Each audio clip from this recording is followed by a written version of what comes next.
Alright, welcome back to another Mech Lab Monday. So, this is going to be the last of these individual Mech Lab Mondays. All that's left that we haven't covered is the Champion, which I'm honestly not really fond of. I mean, it does have the stable weapons perk, so -1 recoil is nice.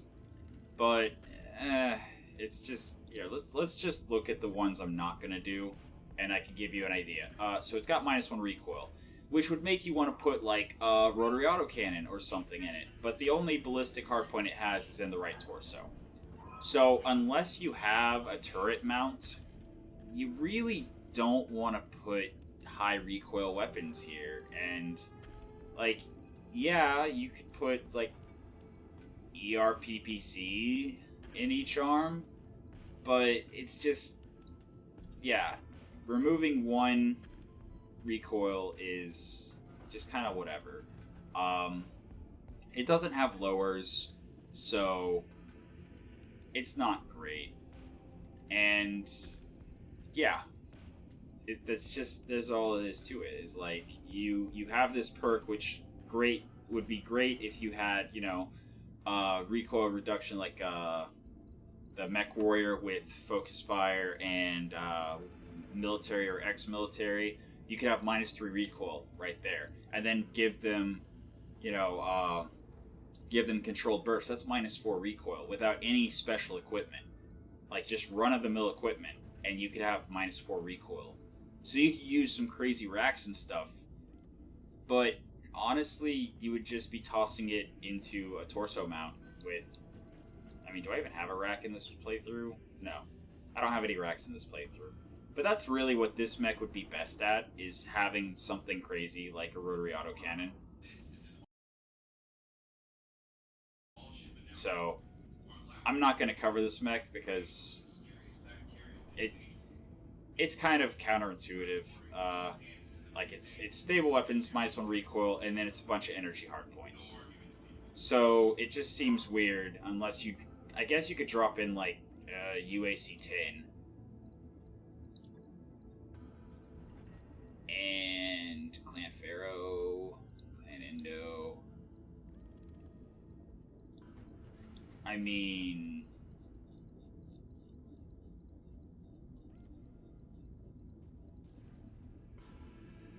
UAC-10 range is 360 optimal.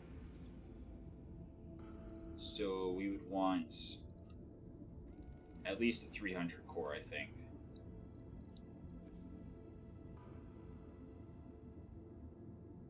And then a bunch of medium lasers, I guess.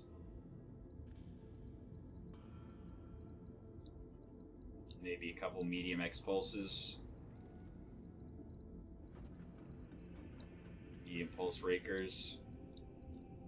I mean, you could build it something like that. But, yeah. I mean, that would be decent.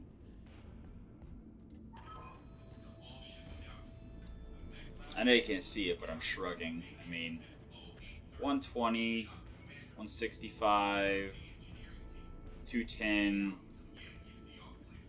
240, 270. I mean, 270 damage is respectable. Throw in a SRM or something just for good measure. LRM-10 or something.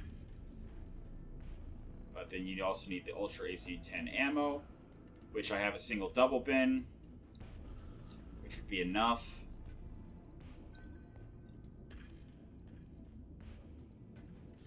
I mean, cooling to make it work.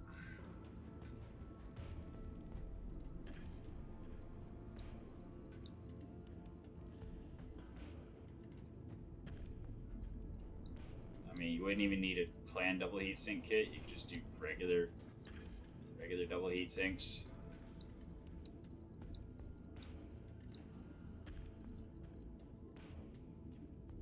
Yeah, it's already overcooling. And you have enough tonnage left for, like, LRM-10? Ton of ammo?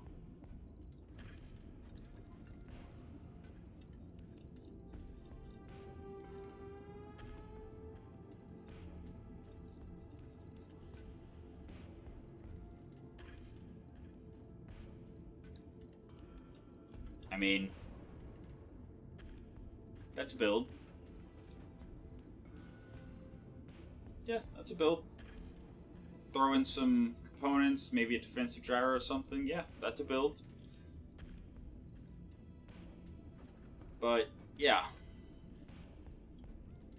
that's literally like all there is really. You pick a weapon with recoil and you build around it, and you have to put it in the side torso because you have no other choice. And it bothers me. It just bothers me.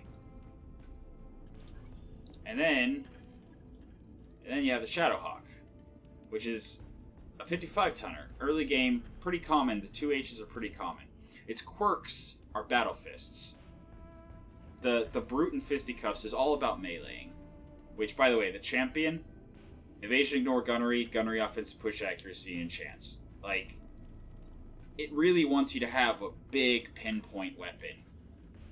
But it's not really well suited for it. Shadowhawk, it definitely wants you to build melee. It is the perfect early game melee mech, but I don't have any melee equipment in this playthrough. This playthrough I was mostly focusing on shooting mechs, and I did not ever build a melee mech. Then the Trebuchet is the only other one in this playthrough I haven't covered. And, like, it's a missile boat. It's a missile boat, but it only has 2 missile hardpoints. So, yeah, the easy to maintain quirk is literally nothing. It's just cheaper to repair and cheaper to, less time and money to repair it. The missile cluster, evasion, ignore, and indirect missile accuracy tells you that you want LRMs, but it only has 2 missile hardpoints. So, yeah, this is the stock one. This is literally, I salvaged it, and this is what it looks like. So, okay. Whatever. Like, if you strip all this single heat sinks and SRMs and medium lasers and look at it,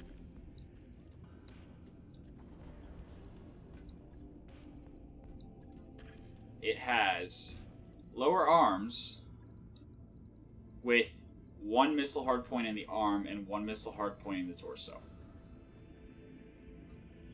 Yeah, you can drop in all sorts of stuff. You can max out the armor. It's a 50-ton wannabe missile boat. And if you have regular inner spear LRMs, then okay, early game, yeah, throw some LRMs in it, and it's a pretty good, alright mech. But once you get to late game, they're kind of useless. Like, if you're going to have a missile boat, you're going to have a missile boat with 100 missiles, not at most 40. And so, it's good early game, don't get me wrong. The Trebuchet is a great mech early game. I like Trebuchets, I do. But, as far as, like, mechs that you're going to phase out pretty quick in the playthrough once you get into heavy territory, this is one of them. Because unlike some medium mechs, this one has no staying power once you get to late game. Now, of course, you could build it counterintuitively, and you could throw in some, peeps on the arms, just go crazy, and, throw in heat sinking, throw in a bunch of heat sinks,